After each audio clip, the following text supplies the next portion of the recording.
It is around 48 hours until Armistice Day, and a row has broken out between the government and the Met Police over whether a pro-Palestinian march should be banned. The Met's Commissioner Mark Rowley insisted the protests do not meet the threshold for serious disorder. Well, overnight, the Home Secretary, Suella Braverman, she's accused the police of double standards in the way they handle protests, where they apply, she says, a softer approach towards left-wing groups like Black Lives Matters, compared to right-wing protests like anti-lockdown demos and football hooligans.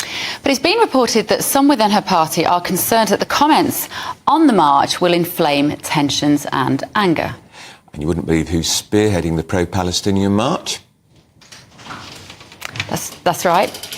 A man called Ben Soffer was working as head of digital, organising for Sir Keir Starmer's Labour Party until just a few days ago. Funny that.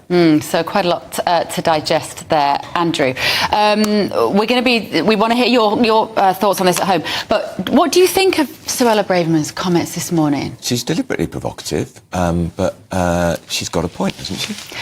I think so. I mean, her argument is what she's done is she's written a comment piece in today's Times newspaper, which in itself is a little bit unusual. MPs commonly do this, of course, but you would normally hope that it would be signed off by number 10, because otherwise it can cause all sorts of trouble. Yeah, now, you think it has been signed off. But she said the problem for her is that every weekend these protests have got more and more violent. She said these events have been problematic, not just because of the violence around the fringes, but because of the highly offensive content of chants, posters and stickers, and each weekend has been worse than the previous one. But she says that right-wing and nationalist protesters who engage in aggression are rightly met with a stern response, yet pro-Palestinian mobs displaying almost identical behaviour are largely ignored, even when clearly breaking the law. Well, it's interesting. We've got two very interesting guests here this morning, because we've got Steve Norris, former Tory MP and Minister, and of course, our very own Esther McVey. Ladies first. Esther, Suella. Well, first of all, you know, of course they write comment pieces, ministers and MPs. It's pertinent, it's very time-specific, and as you say, we think, you know, she got clearance from number 10. But I think the questions you need to ask, and I think there are a couple here. One, is she right? And two, should she have done this in a private way or in a public way like this? So I was looking at when was the last time a march was banned. And it was back in 2011, under Theresa May as Home Secretary, and it was the English Defence League. Yeah, so that is a right-wing organisation. So that was stopped because they thought there was serious threat there. So you need to start working out, are we seeing one law for one and one law for the other? Then that would be wrong, because police should be policing without fear or favour. So I think you need to get the facts on that, and that needs to be challenged if there is. But I think secondary is, should she be doing this in private or public? You saw the Prime Minister call Mark Rowley in private to see him, to say, look, this is going to be disrespectful. How are you going to police it? What's going to happen? Could there be serious threat? It seems in some way that he must have been reassured that this wasn't going to go out of hand. However, as the days are getting closer, I think we are seeing more things ramping up now. We are seeing people who want to protect the cenotaph, don't think the police are going to be doing a sufficient job. They're going to come out on the street. So what we're seeing could be a highly tense, inflamed situation. And I think they need to keep their eye on that, because I think it could well pass the threshold for serious disorder. Before we bring Stephen, just finally, do you think she's right, what she's written? Are the police, the people who are in charge of the police, she's not talking about the rank and file cops, is she?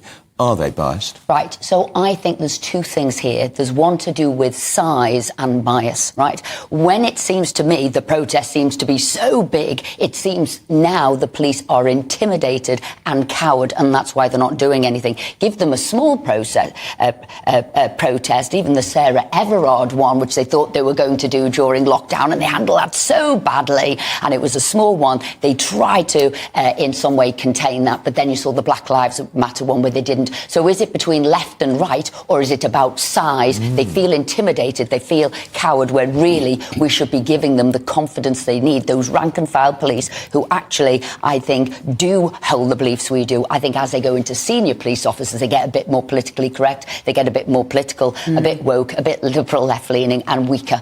And therefore scared of certain demographics? Scared of that, but I think it's a size thing. Right. Size thing. Steve, what do you think? I think Esther summed it up really well because, you know, for a couple of years now, Mark Rowley and indeed his predecessor have seemed to be, you know, unsure of just how they should treat public demonstration. That's an absolute human right for people to be able to protest and do it publicly in a country like ours. And God knows we would be a much poorer country if we couldn't. But there's been a lot of inconsistency. You know, officers thinking that the right thing for them to do was to, you know, take a knee in a Black Lives Matter protests or whatever. And as Esther says, I mean, I think, you know, the problem actually does go back to the Met. There are two issues, after all, aren't there? One is Suella Braverman and whatever leadership bid she happens to be on and how she wants to handle. That's a long bid, isn't it? Considering we haven't got an election for at least 6 months. Deeply boring process as well, if you don't mind me saying so. Yeah. But, you know, the fact is that actually, as far as the police are concerned, to some degree, they're damned if they do and they're damned if they don't. Were they to say, we're going to stop it, we're going to ring it, we're going to just, you know, get the Black Mariahs out, invest them in arrest them in the hundreds, that is going to be very, very difficult to do. On the other hand, if they say, well, look, you're not going actually anywhere near Whitehall, we know perfectly well what the route is, we're going to have, you know, police officers stationed so there is a breakaway group, they think they can contain them.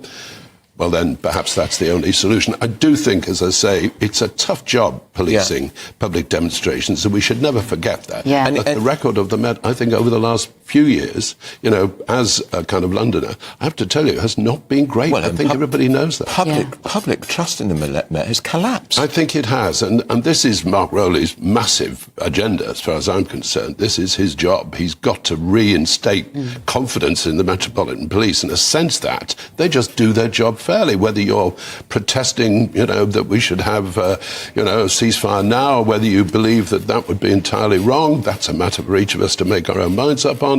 But, you know, the way they're patrolling these events, I think, that is the real key. Forgive me for interrupting you, Steve. We just want to expand on this story a little bit. Yvette Cooper has been granted an urgent question this morning to ask the Home Secretary to make a statement on the operational independence of the Met Police. It's currently being discussed in the Commons. We're going to have a little listen. She's, of course, the Shadow Home Secretary.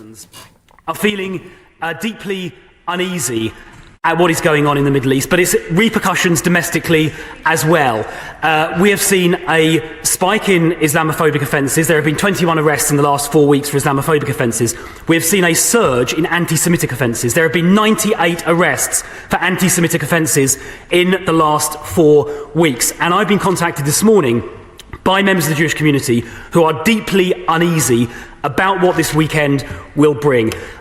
And I don't think it's acceptable that our fellow citizens feel scared or uneasy walking about the streets of London. And it is reasonable for politicians, the Prime Minister, the Home Secretary and others, I'm sure some on the other side of the House as well, to raise those concerns and make sure that the police are protecting those communities. It is not acceptable to have fear and hatred on our streets. Let that message go out from this House today. In relation to the question about operational independence, yes, of course, the government resolutely backs the question of operational independence, as the Prime Minister made clear yesterday after his meeting with the Commissioner at Number 10. But the Prime Minister also said, after his meeting at Number 10, that he would hold the Commissioner to account, as politicians are supposed to do, as police and crime commissioners do, as the Mayor of London does, as London's PCC, and as we do as members of Parliament. That is perfectly proper and perfectly right. In terms of the approval process with Number 10, I'm afraid I don't have any visibility on that at all. But let's keep in mind that we are seeing a humanitarian crisis unfolding in Gaza. Let's keep in mind there are 200 people being held hostage. Let's bear in mind 1,400 people were slaughtered by terrorists, and members of our own community are feeling scared this weekend. Let's keep that at the front of our mind, not party political point scoring. Let's talk to Esther McVey. I think she's possibly struck a chord with the public, the Home Secretary. You see Labour are on the warpath, of course. Yes, look, we're all talking about it. Everybody's concerned about what's going to happen. You know, we're meant to be... It's ironic, isn't it? We're saying those people have the right to protest, but what we're saying is the Home Secretary doesn't have the right to say these things and have a conversation with the public. It seems somewhat ironic. But I think this move here by Yvette Cooper to have this urgent question to put the Home Secretary on the back foot, as it were, I think it's great diversionary tactics, actually, from the problems Keir Starmer's having, because actually he's got his front bench now crumbling. He's got councillors in the country wanting to resign. He's now even got mosques in Preston calling on councillors to sign a letter to call for Sir Keir Starmer to stand down. So this, to me, this urgent question is very much diversionary tactics to what's going on in the Labour Party. This is a major issue for us. You've seen Imran Hussain has stood down. Think of the pressure that will now put on other Labour MPs who've got a big Muslim contingent in their seat. Well, I think that's why he stood down. He's in Bradford.